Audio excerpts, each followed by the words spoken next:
personal experience. Therefore, sometimes when there are certain acts, there are certain recommendations with azadari, some people may not understand the significance of it, some people may not appreciate the value of it, and it is solved through dialogue and discussion. I've just been told to let the questions keep flowing, so do we have a question from the brother's side?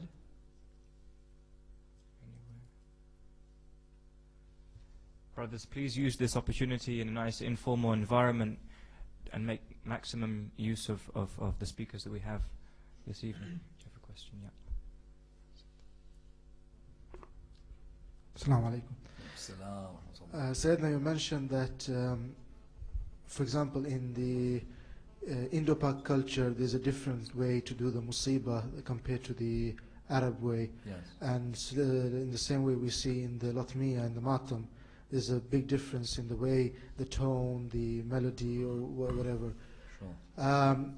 These are all cultural differences. Where do we get this allowance to change according to the culture, and consequently, how can we then use it to adopt ourselves to a way that is compatible to spread the message of Imam Hussein in the West? Sure. Excellent question.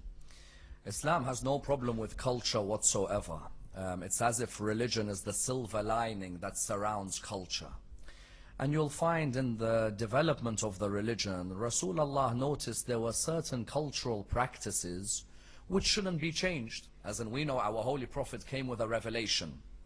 That revelation, there were certain cultural practices that Arabians had, which that revelation did not want to change at all. For example, there were 4 months in the Islamic calendar which were known as the sacred months. In those months, people would not fight each other.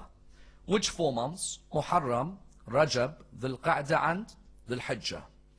And actually the first person, according to historians, to be killed in Muharram was Abu Abdullah al-Hussein, on the idea that obviously the companions on that day as well and his family members, because Arabs would not kill each other in those 4 months. Safin was stopped in Muharram.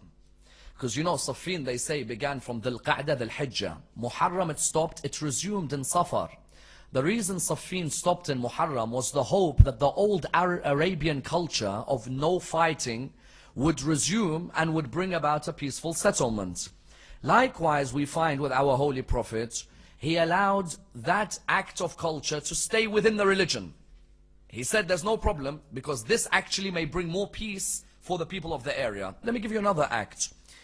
When Rasulullah was in the middle of discussions about the Hudaybiyah Treaty, Ali al-Akbar's great-grandfather came to see him, Urwa bin Mas'ud al-Thaqafi, the father of Abi Murrah al-Thaqafi, who is of course Ali al-Akbar's grandfather, his mother Layla's dad.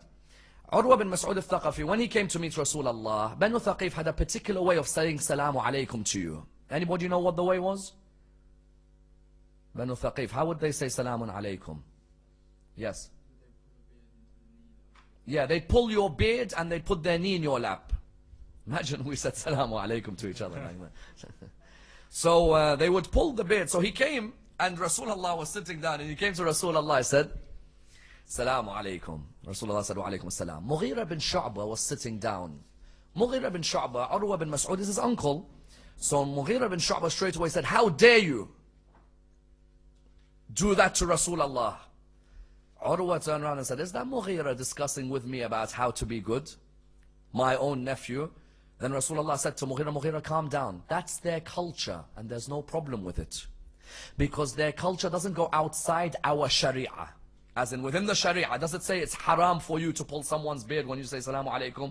There's nothing in the Sharia says it's haram. There is something in the Sharia which says don't try and offend someone when you say Salamu Alaykum to them. But Rasulullah wanted to show Banu Thaqif, if that's their culture, I don't think my religion has a problem with that culture.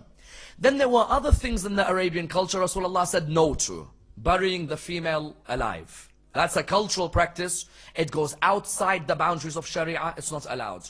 Within the world today, even if you look at a masjid, you'll find a masjid in Malaysia is different from a masjid in Medina. Do you see that particular school of Medina saying you should destroy every masjid in Malaysia because it's not the same, or every masjid in Indonesia?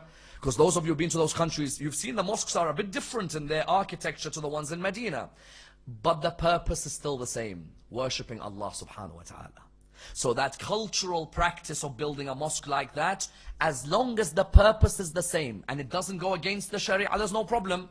When we come towards the majalis of Abu Abdullah al-Hussein, if it's an Iraqi speaker, an Iranian speaker, an Indo-Pak speaker, as long as they are narrating what was narrated, reliably narrated, not making things up to make people cry or to entertain people or to get a paycheck for the future years, as long as they're doing it in the proper way, then there is nothing wrong with the way they express it. The recommended way is for there to be a change of tone to show that there is now more sadness in what I'm going to narrate. But if their culture dictates that you scream for 5 minutes when you're doing the masa'ib, there's nothing wrong with that culture. At the end of the day, that person is showing a great amount of passion when he's discussing Al-Bayt al-Rasul. And likewise, when it comes to matam, they will come forward and they will say, that way of expressing your love, it doesn't cause pain. Number two, if it reminds you, as Sheikh Muhammad said, when you honor the signs of God, it shows piety in the heart. Hussein is a sign of God. You are honoring him in a way which hasn't gone outside Sharia. However, if there is a form of azadari which you know blatantly causes you harm, and that which causes you harm goes outside of Sharia, it's your responsibility on the Day of Judgment then to answer to Allah. If you see someone doing zinjir with a blade, a wide blade that you know is going to go right into that back, and you know when it pulls something out there may be a lot of blood coming out, and it could result in a death, you yourself then have to speak to your own conscience, because at the end of the day, I can't judge you. But what I can say is, you're going to have to answer the Sharia on the Day of Judgment about how you went in a cultural practice outside that of the Sharia. And so that's the boundaries which we have. If something is cultural but alongside the principles of Ahlul Bayt, there's no problem having culture.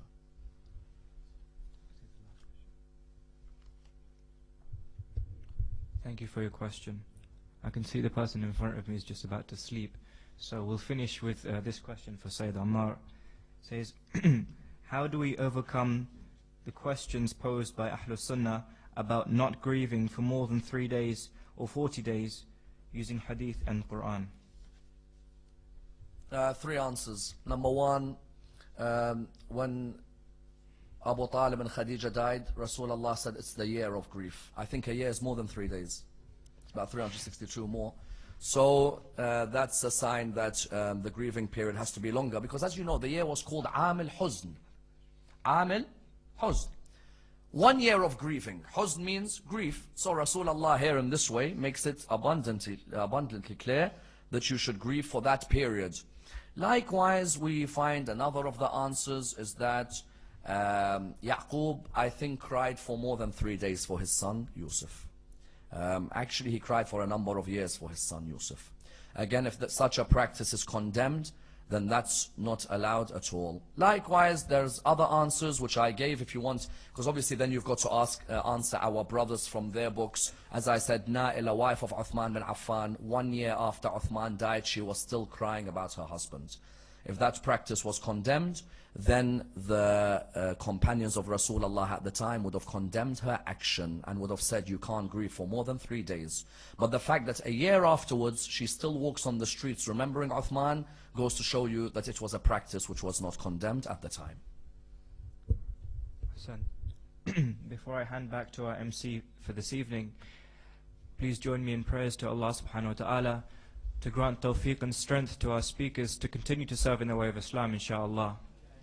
In these holy nights of Safar, let us spare a thought to the innocent people in Gaza and around the world who are in poverty. Let us pray to Allah subhanahu wa ta'ala to alleviate their suffering, inshaAllah. And let us pray to Allah subhanahu wa ta'ala to grant us the opportunity to visit the shrine of Muhammad alayhi salam. And finally, I'd like to remind you that this morning there was an attack in Pakistan, in Punjab. 30 of our innocent Shia were killed there. Please can we remember them and all our marhumin with the Surah Al-Fatiha.